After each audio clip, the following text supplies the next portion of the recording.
Off Express da reumatologia pediátrica. Começando então com doença de Kawasaki, que é a mais importante para sua prova. Como que faço o diagnóstico? O diagnóstico é clínico e a chave de leitura é: todas as vezes que eu vir uma criança com febre de pelo menos 5 dias, eu preciso pensar em Kawasaki. E essa febre, para além de 5 dias, acompanhada de pelo menos 4 desses seguintes 5 que vou dizer, fecham o diagnóstico. Então, febre que acompanha exantema, polimorfo, alterações de extremidades, alterações labiais de cavidade oral, linfadenopatia cervical unilateral, cujo maior diâmetro desse linfonodo é para cima, para além de 1,5 centímetro, ou conjuntivite não supurativa, eu fecho o diagnóstico. Minha maior preocupação é realmente o desenvolvimento de aneurisma de artéria coronária e, portanto, eu preciso realizar nessa criança o ecocardiograma. Feito o diagnóstico, eu faço o tratamento. Na fase aguda, ele é pautado em imunoglobulina endovenosa na dose de 2 gramas por quilo, associado ao AS em dose anti-inflamatória, ou seja, doses moderadas ou altas. Na fase de convalescência, eu faço a transição dessa dose da aspirina de anti-inflamatória para antitrombótica. Perfeito? Sobre Kawasaki, isso é o mais importante. Vasculite por IgA é a vasculite mais comum da infância e ela acomete principalmente os vasos da pele, do trato gastrointestinal, articular e rim. Portanto, quando eu falo em clínica, em diagnóstico, isso se pauta nessas topografias. O critério obrigatório para eu fechar o diagnóstico de vasculite por IgA é a púrpura palpável, que geralmente está distribuída em membros inferiores e glúteo, ou seja, áreas de ação da gravidade. Essa púrpura, ela deve ocorrer na ausência de coagulopatia ou trombocitopenia. Então, isso é muito importante a gente excluir. Então, a púrpura, ela deve existir na ausência de coagulopatia ou trombocitopenia.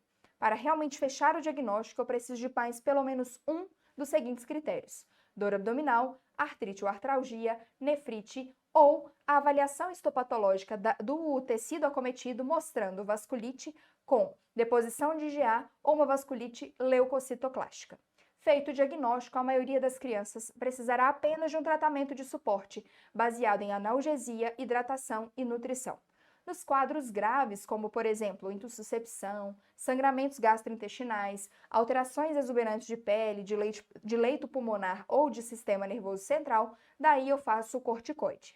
O corticoide não previne acometimento renal, que é aquilo que vai gerar um pior prognóstico para o paciente caso ele ocorra. Beleza? Sobre febre reumática, o que é importante saber?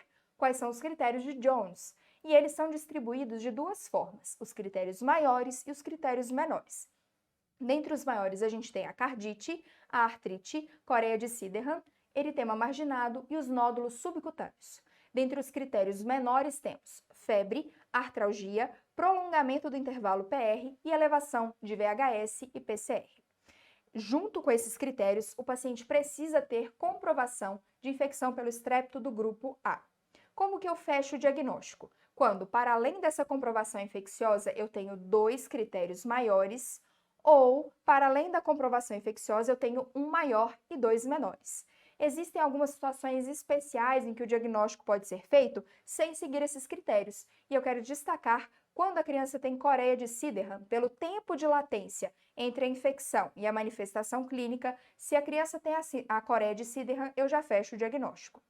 Feito o diagnóstico, eu trato. E o principal é administrar penicilina para esse paciente, num contexto que a gente fala de profilaxia secundária, para evitar recorrências e o acometimento ou recrudescimento da porção cardíaca, da cardite. E como que a gente faz isso? Com penicilina benzatina a cada 21 dias. E a duração dessa profilaxia secundária dependerá do grau de acometimento valvar cardiovascular.